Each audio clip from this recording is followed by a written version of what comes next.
तर नमस्कार मित्रांनो, स्वागत आहे तुमचं माझ्या नवीन मिनी ब्लॉग मध्ये। मी आहे सुहास राजे, तुमचा दोस्त आणि होस्ट। आणि आज मी चाललो आहे एका इव्हेंटला जिकडे आज सर्व बॉलिवूड ऍक्टर्स आपल्याला भेटणार आहेत।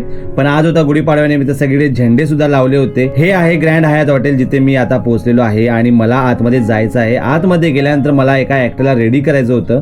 माझ्यासोबत होता साहिल, तो पण तिथे आला होता आणि ज्या ऍक्टरला रेडी करायचं होतं त्याचं नाव होतं पूरब जहा। तो यूट्यूब स्टार आहे आणि त्याचे यूट्यूबवरती खूप सारे कंटेंट्स आहेत आणि त्याचे 6 मिलियनपेक्षा जास्त फॉलोअर्स सुद्धा आहेत। आणि ऍक्टर रेडी झाल्यानंतर तो अशा पद्धतीमध्ये काय दिसत होता, तो खूप हँडसम दिसत होता। त्यानंतर आम्ही म्हटलं की चला इव्हेंट एरियामध्ये जाऊया। तिकडे गेल्यानंतर आपल्याला तिकडे पाहायला भेटते आलिया भट, त्याच्यानंतर आपल्याला पाहायला भेटते की बॉबी देओल सुद्धा आलेला होता आणि बघायला खूप भारी वाटत होतं। आणि इकडे रवी किशन सुद्धा आपल्याला पाहायला भेटले आणि ती त्यांच्या एका इव्हेंटला आले होते, त्यांची एक सिरीज येणार त्यासाठी। आणि सिद्धार्थ कपूर आणि तमन्ना भाटिया हे तिकडे बघायला भेटले आणि खूप मजा आली। अशा पद्धतीमध्ये पूर्ण दिवस कसा गेला हे कळलंच नाही। आणि इकडे इव्हेंट अशा भल्या मोठ्या हॉटेलमध्ये भरलं होतं आणि खूप बरं वाटलं। इथे इव्हन खूप साऱ्या माणसांची गर्दी पाहायला भेटली। त्याच्यानंतर आम्हाला वाटलं की आमच्या ऍक्टर सोबत थोडेसे फोटो काढूया, म्हणून त्यांच्यासोबत फोटो काढले। आणि हा ब्लॉग इथे संपते। आपण नक्कीच भेटू नेक्स्ट ब्लॉग मध्ये। मी आहे सुहास राजे, तुमचा दोस्त आणि होस्ट।